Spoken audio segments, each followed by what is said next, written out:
কেউ যদি জমিন বন্ধক রাখে, এখন যদি সে জমিনটা বন্ধক রাখে তাহলে বন্ধক রাখতে হবে চুক্তিতে, চুক্তি করে নিতে হবে।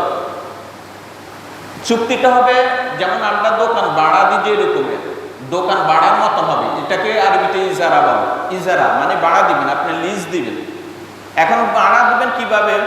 যেমন আপনি তাকে ধরেন 4 কড়া বা 5 কড়া জায়গায় দিচ্ছেন, দিয়ে বলছেন আমি এই জায়গার বিনিময়ে আপনার কাছ থেকে 20,000 টাকা নিব, আর এই 20,000 টাকা প্রতি বছর মানে বাৎসরিক এই জমিনের খরচ ভাড়া হবে 5,000 টাকা করে।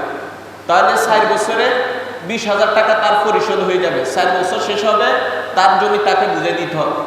আর এই 4 বছরের ভিতরে সে আবার এই জমিন থেকে যত রকমের ফল বা যা কিছু সংগ্রহ করা সে এখান থেকে কি করতে পারবে, গ্রহণ করতে পারবে।